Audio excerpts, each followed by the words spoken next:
Hi to everyone, welcome back to the Vijita Rajkumar online classes for the MPHW medical and health related videos. Today I am going to discuss about the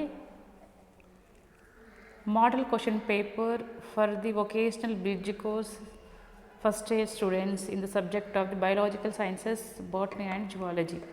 ఓకేనా. So already మనం చాలా classes మనము వీడియోలు మనం observe చేసాం, గమనించాం, discuss చేసుకున్నాం కూడా. ఎందుకంటే why we have to give the importance for the vocational bridge courses అంటే మనం వొకేషనల్ అంటే మన సబ్జెక్ట్స్ ఏవైతే ఎంఎల్టీ ఉన్నారు, అదేవిధంగా ఎంపీహెచ్డబ్ల్యూ, తర్వాత ఫిజియోథెరపీ వాళ్ళ యొక్క సబ్జెక్ట్స్. ఓకేనప్పుడు ఎంఎల్టీ చూసుకున్నట్లయితే బయోకెమిస్ట్రీ ఉంది, పెథాలజీ ఉంది, మైక్రోబయాలజీ ఉంది, ఈ విధంగా చాలా చాలా రకాల సబ్జెక్ట్స్ ఉన్నాయి. కాబట్టి వొకేషనల్ వాళ్ళకి వాళ్ళ సబ్జెక్ట్స్లో మంచి గ్రిప్ ఉంటుంది, మంచి నాలెడ్జ్ ఉంటుంది. అదేవిధంగా they may score the high they may score the nice marks for the final exam. But if you will comparing to the bridge courses, we don't have any sufficient faculty, sufficient knowledge regarding the subjects. That is the reason if we have the knowledge, if we have the model question paper, while reading also we will develop the little bit clarity, and automatically we will read and we will get the good marks for final examinations also. ఎందుకంటే మనకు vocations అనేది మనం చదువుకుంటాం కాబట్టి, మన faculty ఉంటారు, మనం చదువుతాం కాబట్టి మనం మంచి మార్క్స్ అనేవి వస్తాయి. కాబట్టి ఈ రోజులో never days bridge course also giving more weightage for the final.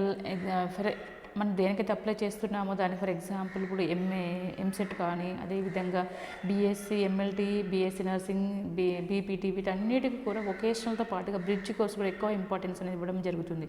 ఓకేనా. చాలామంది స్టూడెంట్స్కి they don't have any idea about the bridge course. ఓకేనా. వాళ్ళకి ఎక్కువ వొకేషనల్లోనే ఎక్కువ స్కోర్ చేసుకుంటున్నారు, కానీ వాళ్ళు బ్రిడ్జ్ కోర్స్ గురించి ఐడియా లేదు. అసలు దీన్ని రాయడం వల్ల ఏమేమి బెనిఫిట్స్ ఉన్నాయో కూడా చాలామందికి ఐడియా లేకపోవడం వల్ల మంచి మెరిట్ ఉన్న స్టూడెంట్స్ కూడా they are losing there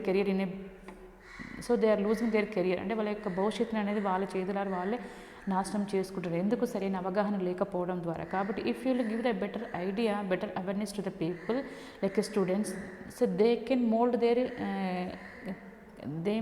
their educational qualifications, they may build their educational qualifications. So based on the career, based on the foundations, they may build a good little bit good career అన్నట్టు. ఓకేనా. ఎందుకంటే ఇవన్నీ మనము సరైన అవగాహన, సరి అయిన ఈ యొక్క ఫౌండేషన్ మనం ఇవ్వడం ద్వారా స్టూడెంట్స్ వాళ్ళ మంచి ప్లానింగ్ అనేది చేసుకోవడం జరుగుతుంది. ఓకేనా. కొంతమంది మంచి మెరిట్ స్టూడెంట్స్ ఉంటారు, కానీ వాళ్ళు బ్రిడ్జ్ కోర్స్ రాయకపోవడం ద్వారా వాళ్ళకి ఎంసెట్లో ఒకరు రాస్తే కంపల్సరీ అబ్బాయి వీడు ఎంసెట్ రాస్తే బాగుండు, మంచి సీట్ వచ్చిందని కొంతమంది కంపేర్ చేస్తూ ఉంటారు. కాబట్టి అలాంటి వాళ్ళకి వొకేషనల్తో పాటుగా బ్రిడ్జ్ కోర్స్ అనేది కంపల్సరీ రాయాలి. కంపల్సరీ మంచి మెరిట్ ఉన్నట్టయితే మనకి ఎంసెట్లో కూడా తక్కువ ర్యాంక్ తక్కువ మనం కూడా రెగ్యులర్ బైపీ స్టూడెంట్స్తో పాటుగా మనకు కూడా మంచి స్కోర్ చేసే అవకాశం ఎక్కువగా ఉంటుంది. కాబట్టి ఎవరైతే ఫస్ట్ ఇయర్ స్టూడెంట్స్ ఉన్నారో please try to right the bridge course. ఓకేనా. అట్లీస్ట్ పాస్ కావడానికి ట్రై చేయండి. మినిమం మార్క్స్ ఏముంది ఇందులో 8 మార్క్స్, మ్యాక్సిమం మార్క్స్ 10 మార్క్స్ అయితే పాస్. ఓకేనా. అది 2 ఇయర్స్ కష్టపడినా కూడా కొంతమంది ఫెయిల్ అవుతూ ఉంటారు బైపీస్లో. కానీ ఇంటర్ వొకేషనల్తో పాటుగా మన బ్రిడ్జ్ కోర్స్ ఎగ్జామ్ రాసినట్టయితే జస్ట్ మనకు కొంచెం ఐడియాతోటి, మనకు subjects idea, syllabus idea, paper questions మనకు ఐడియా ఉన్నట్టయితే సో కంపల్సరీగా మనం ఏదో ఒకటి అటెంప్ట్ చేస్తూ ఉంటుంది, దాని గురించి అవగాహన ఉంటుంది కాబట్టి. కానీ కంపల్సరీగా మనం అన్ని క్వశ్చన్ పేపర్ ఓవరాల్గా 25 మార్క్స్ క్వశ్చన్ పేపర్ ఉంటుంది. అందులో మనం ఏదో కొంచెం అటెంప్ట్ చేసినట్టయితే డెఫినెట్గా వీ విల్ పాస్.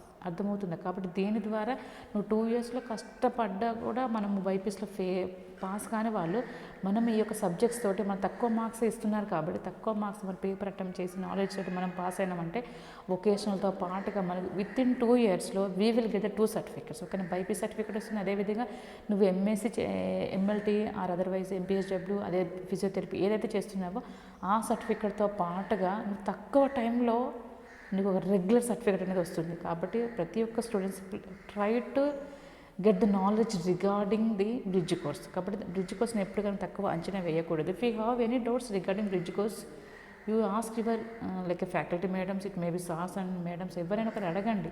కాబట్టి అయ్యో మేడం మనీ లేదని ఆలోచించదు. ఇంకసారి మనీ పెడితే ఈ టైంలో నువ్వు ఏంటి లాస్ చేసినా ఇప్పుడు టైం అనేది మళ్ళీ నువ్వు బ్యాక్ వెళ్ళినప్పుడు మళ్ళీ నువ్వు రీప్లేస్ చేయలేవు. కాబట్టి చాలా కేర్ఫుల్గా ఆలోచించుకొని బ్రిడ్జ్ కోర్స్ కంపల్సరీగా ఎందుకంటే గవర్నమెంట్ ఇన్స్టిట్యూషన్లో ఫర్ ఎగ్జాంపుల్ అన్ని గవర్నమెంట్ కాలేజెస్లో మామూలు ఇప్పుడు కేజీబీవీ ఉంది. కేజీబీవీలో కంపల్సరీ అందరు స్టూడెంట్స్కి ఈక్వల్గా గవర్నమెంట్ ఫీజు పే చేస్తుంది. కాబట్టి మేము కంపల్సరీగా ఫెయిల్ అయిన, యావరేజ్, బిలో యావరేజ్ అలాంటి మెరిట్ స్టూడెంట్స్ అందరినీ కూడా పుషప్ చేస్తాం. కంపల్సరీ చదవాలి, రాయాలి అని. ఓకేనా. ఫ్యూచర్లో వాళ్ళకి ఏదైనా ఛాన్సెస్ బైపీస్తో ఈక్వల్ ఛాన్సెస్ ఏదైనా ఉన్నట్టయితే so they may have the better chance. కాబట్టి వాళ్ళ ఫ్యూచర్లో మంచి సెటిల్ అవ్వగలుగుతారు. వాళ్ళు ఇండిపెండెంట్గా ఇతరుల మీద డిపెండ్ అవ్వకుండా వాళ్ళ ఓన్గా ప్రాక్టీస్ చేయడం అనేది ఒక హాస్పిటల్లో ఇక్కడ ఒక జాబ్ చేయడం అనేది జరుగుతూ ఉంటుంది. కాబట్టి అలాంటి వారి కోసం మేము పుష్ చేస్తూ ఉంటాం.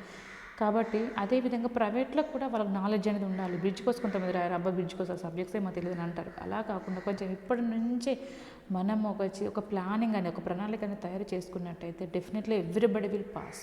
ఎందుకంటే అంతగా అది ఇంగ్లీష్లో ఉండదు, మలయాళంలో ఉండదు, మరాఠీలో అసలే ఉండదు. కాబట్టి మన లోకల్ లాంగ్వేజ్లో మన మదర్ టంగ్లోనే ఉంటుంది. కాబట్టి ఆల్రెడీ 10th, 9th, 8thలో ఉన్న సిలబసే మళ్ళీ ఇక రిపీట్ చేస్తారు. కొంచెం డెప్త్గా ఉంటుంది, కొంచెం 3-4 లైన్స్ అని, అంతేకాని అంతకు మించి ఎక్కువగా అయితే ఉండదు. కాబట్టి ప్రతి ఒక్కరు రాయడానికి ట్రై చేయండి బ్రిడ్జ్ కోర్స్ అనేది. అర్థమవుతుందా? So don't ignore the bridge courses. It's clear. So this is about the importance of the bridge course. So let's see, we are moving on to the model question paper. Okay na, చాలా మందికి నేను first year బాటనీలో overall అంత syllabus అనేది ఇచ్చాను, important questions కూడా చెప్పాను. అదేవిధంగా జువాలజీలో కూడా కొన్ని 3-4 యూనిట్స్ డిస్కస్ చేశాను. సెకండ్ ఇయర్లో కూడా జెనెటిక్స్, మాలిక్యులర్ బయాలజీ, బయోటెక్నాలజీ ఇవి కూడా నేను చాలా డిస్కస్ చేశాను. అందరూ చాలా ఇంపార్టెంట్ అని. So if you get the time, so definitely I will provide the important questions with answers definitely. Okay, I will always encourage my students, who ever, నా students అనే కాదు, ఎవరైతే వాళ్ళకు guidance, if they want, who needs requirement of the like guidance and counselling and what ever suggestions, definitely I'm always free to provide the guidance to all the students definitely. ఓకేనా. అందరినీ ఏంటిది ఎలాంటి negligence కానీ, ఎలాంటి partiality కానీ ఎలాంటిది ఏమీ లేకుండా, సో డెఫినెట్లీ ఎవరికైతే అవసరం ఉంటుందో, so no need to hesitate. అంటే అయ్యో మేడం ఏమనుకుంటారు, వాళ్ళు ఏమనుకుంటారు, అలానే కాదు. నీ కెరీర్ అనేది నువ్వు ఆలోచించుకొని, if you have any doubts directly you can ask. కాబట్టి నీకు ఏదైనా డౌట్స్ ఉన్నట్టయితే ముందుగానే క్లియర్ చేసుకొని, ఆ వే అనేది క్లియర్ చేసుకొని వెళ్ళడానికైతే you will have the better platform for you people. ఓకేనా, అర్థమవుతుంది. సో మనం ఏంటి, ఇప్పుడు మనం ఒక సెషన్లోకి వెళ్దాం. ఈ సెషన్ ఈరోజు మోడల్ క్వశ్చన్ పేపర్ అనుకున్నాం. కాబట్టి ఇక్కడ మోడల్ అంటే ఫైనల్ ఎగ్జామ్లో ఉన్న ఎగ్జాక్ట్ క్వశ్చన్ పేపర్. నేను ఆల్రెడీ మోడల్ క్వశ్చన్ పేపర్ అనేది ప్రింటెడ్ ఫార్మాట్లో, అంటే జస్ట్ ప్రీవియస్గా వచ్చిన క్వశ్చన్ పేపర్ టెక్స్ట్ బుక్ అంటే క్వశ్చన్ బ్యాంక్ ప్రకారంగా చెప్పాను. కానీ ఇదే ఎగ్జాక్ట్లీ లాస్ట్ ఇయర్ ఇచ్చిన క్వశ్చన్ పేపర్ అనేది మనం చూద్దాం. ఓకేనా, ఇక్కడ చూడండి బాటనీ అనేది ఉన్నది. So both like translations will be they like so biological sciences botany and zoology ఉంది. 1 అంటే is the only for the vocational bridge course first year students. ఓకేనా, ఈ వొకేషనల్ ఎవరైతే నియర్లీ 70 కోర్సెస్ ఉన్నాయి అనుకుంటా, నియర్లీ 70 కోర్సెస్లు ఉన్నాయి కావచ్చు. అందులో అందరికీ కూడా ఎవరికైతే బైపీసీ సర్టిఫికేట్ కావాలనుకున్న వాళ్ళకు, బైపీసీ వాళ్ళందరికీ ఆల్మోస్ట్ ఏమేమి ఉంటాయి, బాటనీ వాళ్ళకి కామన్ సబ్జెక్ట్. ఓకే, కొంతమంది ఉంటారు కానీ వాళ్ళకి ఎంపీసీ రూట్లో వెళ్ళాలి ఉంటుంది. కాబట్టి వాళ్ళకి ఎంపీసీ అన్నట్టు. ఓకేనా, బైపీసీ వాళ్ళకు బైపీసీ ఇవి సబ్జెక్ట్స్ ఉంటాయి, ఎంపీసీ వాళ్ళకు మ్యాథ్స్, ఫిజిక్స్ అనేవి ఉంటాయి. అందుకని నేను ప్రతి వీడియోలో బైపీసీ స్ట్రీమ్ అంటే బైపీసీ గ్రూప్ వాళ్ళకు అని అర్థం. ఓకేనా, అర్థమవుతుందా? ఓకే, చూద్దాం మనం. ఓకే, ఇక్కడ బయాలజికల్ సైన్సెస్లో బాటనీ అండ్ జువాలజీ 1 అనుకున్నాం. Paper 1 is the botany. Okay, paper 1 ఏంటిది బాటనీ. ఇక్కడ చూడండి మ్యాక్సిమం మార్క్స్ ఎన్ని, 25 మార్క్స్ ఉన్నాయి. ఇక్కడ క్లియర్గా చూడండి 25 మార్క్స్. సో 25 + 25 అంటే 50 మార్క్స్. అంటే బాటనీ 50, 25, జువాలజీ 50 అన్నట్టు. ఓకేనా, మ్యాక్సిమం 3 అవర్స్లో 1.5 అవర్ బాటనీకి కేటాయించాలి, 1.5 అవర్ జువాలజీ కేటాయించాలి. ఓకేనా, separately you have Ted the separate books for writing the answers. ఓకేనా, సపరేట్ బుక్స్. అయ్యో పేపర్ 1 ఉంది కదా, నువ్వు అందులో హాఫ్ అవర్ రాయడం అనుకు ఉండదు. అందుకే 2 బుక్లెట్స్ ఇస్తారు. ఫైనల్ ఎగ్జామినేషన్లో ఏమి ఇస్తారు, 2 బుక్లెట్స్ ఇస్తారు. ఒక బుక్లెట్లో బాటనీ, ఒక బుక్లెట్లో జువాలజీ కంపల్సరీ రాయాలి. మీరు 2 ఒకదాంట్లో రాస్తే మాత్రం మీకు ఏంటిది కరెక్షన్ అనేది జరగదు. కాబట్టి మీరు ఫెయిల్ అయ్యే ఛాన్సెస్ ఉంటుంది. ఓకేనా, సో టైం 3 అవర్స్ అనుకుని instructions to candidate answer part 1 botany and part 2 zoology in separate answer books. Okay, you should write the separate booklets, separate answers in separate booklets. It's clear too. Next coming to the botany 1. So time 1.5 hour. అంటే ఏమనుకున్నాం, మన botany అనేది overall time 3 hours. కాబట్టి 1.5 hour. కాబట్టి maximum marks ఇక్కడ ఏంటిది 25. ఓకేనా, అర్థమవుతుందా? సో చూద్దాం. సో ఇక్కడ సో ఇది part 1 again it's also consisting of the section A and section B. Okay, section A is the answer any 5 questions. These are the very short answers questions. కాబట్టి ఇవి అతి చిన్న స్వల్పమైన క్వశ్చన్. కాబట్టి each one carries 1 mark. కాబట్టి ఇందులో ఎన్ని ఇచ్చారు, 8 క్వశ్చన్స్ అని ఇచ్చారు. 8 క్వశ్చన్స్లో మీరు అటెంప్ట్ చేయాల్సిన క్వశ్చన్స్ ఎన్ని అంటే 5 క్వశ్చన్స్ మాత్రమే మీరు అటెంప్ట్ చేయాలి. ఓకేనా, కాబట్టి ఈచ్ క్వశ్చన్ క్యారీస్ అంటే ఏమనుకున్నా అతి చిన్న స్వల్ప ప్రశ్నలు. కాబట్టి 1 or 2 లైన్స్లో సరిపోతుంది. కాబట్టి కరెక్ట్ ఆన్సర్స్ రాయండి. ఓకేనా, so each one carries 1 mark. కాబట్టి 5 అటెంప్ట్ చేయాలి. So 5 × 1 5 marks. ఓకేనా, సెక్షన్ ఏలో అది చిన్న ప్రశ్నలు కాబట్టి సెక్షన్ ఏ అన్ని అటెంప్ట్ చేస్తే ఎన్ని మార్క్స్ వస్తుంది, 5 మార్క్స్ వస్తుంది. ఓకేనా. కాబట్టి ఇందులో మీకు వచ్చిన చాయిస్ అన్ని 3 క్వశ్చన్స్ అనే చాయిస్ అనేది. ఓకేనా. కాబట్టి చూద్దాం ఇందులో ఏమేమి క్వశ్చన్స్ ఉన్నాయి. Who is popularly known as father of botany for the English medium students. This one okay, మీరు తెలుగులో కూడా ఎక్స్ప్లెయిన్ చేస్తాను నెక్స్ట్ క్వశ్చన్ పేపర్ అనేది. Okay, next define plantation, define with examples endospermic non endospermic seeds, what is natural system of plant classification, what is geocarpy, what is middle lamella made of, what is the significance of vacuole in plant cell, hydrophytes show reduced xylem why. ఓకేనా, ఇవన్నీ కూడా మన questions అనుకున్నాం. కాబట్టి నేను ఆల్రెడీగా botany అనేది already అన్ని questions అని నేను అటెంప్ట్ చేశాను. ఇంపార్టెంట్ క్వశ్చన్స్ విత్ ఆన్సర్స్ అని నేను first year students in the బాటనీలో నేను అన్ని వీడియోస్ పెట్టాను. కాబట్టి యూనిట్ వైజ్గా మీరు చూడండి. యూనిట్ వైజ్గా నేను మెన్షన్ చేశాను, యూనిట్ 1, 2, 3, 4 అనేవి. కాబట్టి మీరు అందరూ చూడండి. Again if you have any doubt, ఇందులో ఉన్న క్వశ్చన్స్ ఒకవేళ మీకు ఆన్సర్స్ తెలియకపోతే మీరు అడగండి. So I will try to provide the answers to you people. ఓకేనా. So next question B, section B ఏంటిదంటే షార్ట్ ఆన్సర్స్, చిన్న ప్రశ్నలు. అవి సెక్షన్ ఏ అనేవి అతి చిన్న ప్రశ్నలు, ఇవి ఏమి చిన్న ప్రశ్నలు. Each one carries 4 marks. But you have to attempt any 5 questions. ఇందులో కూడా 8 క్వశ్చన్స్ ఇస్తారు, కానీ మీరు రాయాల్సిన క్వశ్చన్స్ ఎన్ని 5 క్వశ్చన్స్ రాయాలి. Each one carries 4 marks. కానీ 4 × 5 అని అనుకున్నాం 20. So section A 5 marks, section B 20. So 20 + 5 ఎంత 25. కానీ క్వశ్చన్ పేపర్ మొత్తం ఓవరాల్గా 40 మార్క్స్ సెట్ చేశారు. అందులో మీరు రాయాల్సిన 25. ఓకే, అందులో మీకు వచ్చే పాస్ మార్క్స్ ఏంటంటే 8 to 10 మార్క్స్. కాబట్టి మీరు నెగ్లెక్ట్ చేయకుండా ఓకే ఏమిలా అనుకోవద్దు. రేపు ఫ్యూచర్ ఎవరి ఫ్యూచర్ ఎలా ఉంటుందో మనకు తెలియదు. కాబట్టి ఒకవేళ మీకు బైపీసీ సర్టిఫికేట్ ఉంటుంది, దాని ద్వారా కూడా మీ ఫ్యూచర్లో ఇంకేదైనా సాధించాల్సింది ఏదైనా ఉంటుంది. కాబట్టి అలాంటి దానికి మీరు ఇప్పటి నుంచి ఒక మంచి ప్లాట్ఫామ్ తయారు చేసుకున్నట్టయితే okay you may have the bright future in future. Okay, అర్థమవుతుంది. సో ఇందులో ఉన్న క్వశ్చన్స్ చూద్దాం మనము. Explain binomial nomenclature, explain with examples different types of ఒక phyllotaxy, what is vegetative propagation, describe a brief account in agents of pollination, describe the structure of nucleus, explain prophase of meiosis, what is the difference between the lentils and stomata, describe the brief of the ts of a dicot stem. అంటే వేరు యొక్క అడ్డుకోత, stem అంటే కాండం కదా, కాండం యొక్క అడ్డుకోతని అడుగుతున్నారు. ఓకేనా. ఓకే, ఫస్ట్ ఏమనుకున్నా describes in brief the TS అంటే ట్రాన్స్వర్స్ సెక్షన్ అడ్డుకోత. ఓకే, ద్విదళ బీజ కాండం యొక్క అడ్డుకోత. ఓకే, మనం తెలుగులో మన ఎక్స్ప్లెనేషన్ చూద్దాం. ఓకేనా, ఇట్స్ క్లియర్. ఇదంతా బాటనీ గురించి. ఓకే,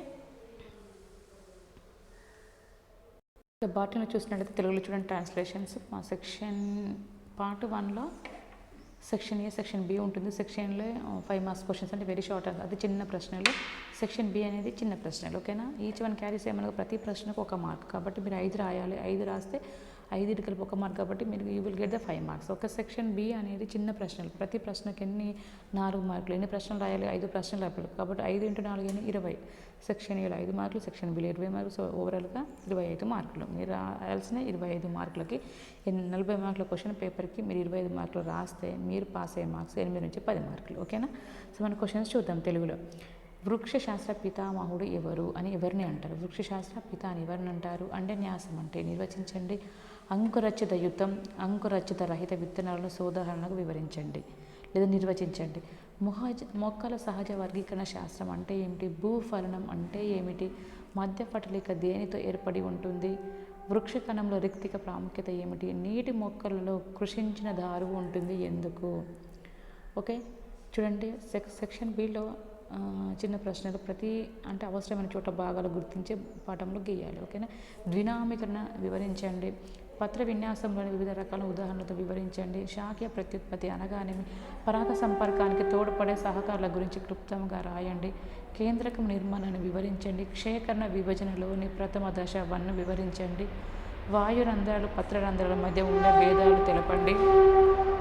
ద్విదళ బీజకాండం యొక్క అడ్డుకోతను వివరించండి. Okay, next clear. సో తెలుగులో మన ఇంగ్లీష్లో మనం క్వశ్చన్ పేపర్ చూసాం కదా. నెక్స్ట్ పార్ట్ 2 ఏమనుకున్నాం? జువాలజీ. ఓకేనా. ఓకే, జువాలజీ చూసినట్టయితే సేమ్ థింగ్. ఓకే, అన్ని క్వశ్చన్ ప్యాటర్న్ సేమ్ ఉంటుంది. బాటనీ, జువాలజీ, ఫిజిక్స్, కెమిస్ట్రీ అన్ని బ్రిడ్జ్ కోసం అన్నిటికీ ఈ విధంగానే ఉంటుంది ప్యాటర్న్ అనేది.